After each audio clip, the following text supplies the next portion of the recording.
What could make someone leave the UK and decide that Lithuania is the better place to build their life and business? And today's guest did exactly that. We talked about entrepreneurship, leadership, and the mindset required to build a new life far away from where your story began. If you enjoy conversation like this, make sure that you subscribe, press like, and let's start. Thank you, James, for accept my invitation for interview. It will be cool for all businessmen in Lithuania who try to make their own deal here. You came here originally from UK because your relationship. What made Lithuania a place you stay for 5 years? I built my business here, even before having this gym. I was a coach and I built up, when you work for yourself in an industry like that, you have to really be patient and work hard to build members. It takes a bit of time. So I'd already built up a good foundation of people. And if I moved back away, I would have to start all over again. So that was a big part of it. And the other part is just that it's really nice here. It's a small place, really. There's not too many people. It's calm and peaceful.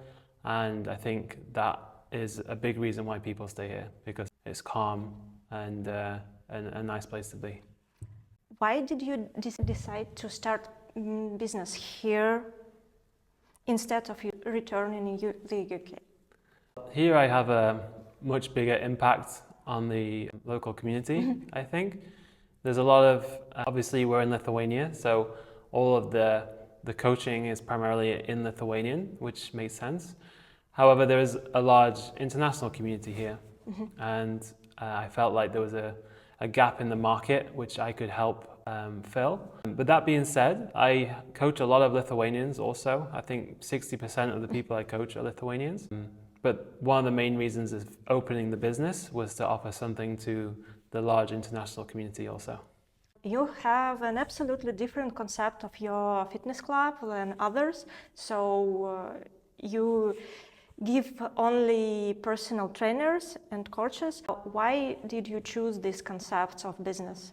There are a couple others that do similar-ish, but the market is already saturated, I think, with these big commercial gyms and large group classes. And I like to think I can only really give people the guidance that is really needed from someone being a complete beginner if I can give them a good amount of attention. And that's what people want from their coach. They want attention and they want to feel like their time and money is being valued by the person teaching them. So I made this gym in a way that the biggest class size we can have is 10. And this is our large group option. And then our small group option is only 4 people in a class. And in this way, I can really coach people in a more personalized way and give them more value for their money, and also create stronger connections with my members. Some people I've coached here for 3 years now, 2 years, some of them as well. And I've been able to do that because I've given them a lot of attention and I think a good quality service. And we've actually become really good friends in that time. So it's not just a service for me. I really enjoy when people find comfort coming here, and it's like a nice place for them to be. Okay. How do you understand what's for people the best way to achieve their results with what they want in sport? If we're talking about beginners, how the best way is for them to achieve a result, the first thing I would recommend is hiring a coach. It sounds like I'm being salesy, but the fastest way to learn something is from someone who's already been down that path before you. So that would be my first recommendation. And then the second thing is be patient, because in fitness and health, our body takes time to adapt and we have to give it time, and it's going to be uncomfortable to begin with. But once we turn that new event into a habit through repetition and time, it becomes second nature, and then it becomes weird not to do it. Like for me not to exercise, it's weird for me not to do that. So the goal is to get to that level. And then once it's a repeatable habit that doesn't require much mental effort, it's easy to just continue and progress. What surprised you the most about living and doing business here, comparing with the UK?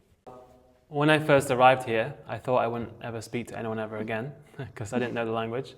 Now I do. But what surprised me the most is how supportive people can be to someone who's not from their country. That is it really makes me happy and feel like I'm doing a good thing here. A couple of weeks ago, we had our opening party, and I was planning on like maybe 5 or 6 people showing up, but we had a really big group that came, and they all brought like gifts of congratulations. Like I even got flowers for the first time in my life. That was so cute. So that is the most surprising thing, that if you have something that is good and it's helping people, they will support you really a lot and be happy for you. As living here on my own without my family or my friends from the UK, it's nice to feel like people have got your back even just a little bit. This is just you're a good person, I guess. And people gives you back your goodness. When I'm coaching people, my members probably won't say that, but who is your ideal client here? I can work with just about anyone, I would say, but the people I frequently get are freelancers, mostly in the IT department. But this doesn't mean that's my ideal person. I like people who are calm, patient, and willing to listen and trust in my knowledge and trust in me. I've had it in the past where people come and they try to tell me how I should train them, or I even had once where someone would come for a session and then they put their headphones in, and I would say maybe it's a bit like finding a relationship. In time, you're not really 100% sure on what exactly you want, but you know what you don't want. So I understand now what kind of people I don't really want to work with. And I like to think I've set my pricing and my marketing up in a way that I get more qualified people coming to me. And when I just charm them with British politeness, and they become my ideal client. Nice. Yeah, it's a real good thing, understanding what the client you don't work with. Yeah, because there's a lot of options out there, and you don't have to be the person that serves everyone. Yeah, sure. And it doesn't benefit everyone. It doesn't benefit anyone if you're serving everyone. You want to be like, these are the kind of people I want to train, and I want to attract people that are similar to them. How did you accept that fact that you as a solo entrepreneur should do all the activity for your business and marketing and sales and also coaching people? What was the biggest insight for you? That you either do it or fail, basically. And if there wasn't really any other option. So if it was either do it right and keep going and learn quickly, or it fails. And for me, the fear of failing, the fear of potentially, running out of money, being homeless, that's a really big motivator for me. And there's a goal, obviously, and that is a good thing to strive for, like the like goal you have in mind. But the main thing for me was the fear of failing and putting myself in a position where it would have been really bad to fail. So it's like you either do this and work hard for it, or the worst thing can happen. So it's an easy decision when it's like that. Thank you for your honesty. How did you get your first customers, and what actually worked in the beginning? Well, my first customers here I actually had during COVID, when I was actually still living in the UK, but I knew I was coming here. I just put out some adverts on Facebook to say that I was going to be an online coach in Lithuania. And then literally 2 people responded, and I coached them online. And then from there, it was just referrals, lots of adverts, and just kind of like grinding away to get those people to sign up. To the point where last year I had 11 classes pretty much every day. So it took me like 4 years to get there. And that was the goal when I first came here. So patience and consistency. What was the hardest part of getting the first 20-50 clients? Realizing how long it takes, and I would say I'm not really sure what I would say the hardest part is, but I understood that I had to be patient for sure again, and then just not be afraid to ask current members to refer someone else. So like after 2 or 3 months of coaching someone, I would be like, hey, you've been here a little while now. Maybe you have like a friend or a family member who might like to start coaching as well. And I just consistently ask that because those people that already work with me, they trust me. They sell me like sometimes 2, 3, 4 times a week. So we spend a lot of time together. And then after a couple of months, it's like, yeah, of course, I've got this friend, you know, I'm enjoying it. Maybe they'll enjoy it. And that would be, I think, for me, the hardest part, getting used to asking, but it gets easier. Do you think building a trust differently here from the UK? Because, you know, Lithuanian is very close people, so they don't want to make friends with foreigners. I think I've had a different experience. For sure, people are a bit more close to begin with, but once they meet you in person and they see you're not a scam or a bad person and you know what you're talking about, then they open up and are really happy to work with you. Like I said, I've had some people who I've trained for 3 years or maybe even a bit more actually. So I wouldn't say that Lithuanians are hard to work with at all. I think they're super nice people and really caring. I didn't actually do this job in the UK. Lithuania was the first place I coached before I had a different job. But I know what British cultures are like. I've been in gyms in the UK, and I would say that humans value honesty and integrity. That's the same thing. I'll change that again. I'd say that humans value like honesty and professionalism everywhere you go.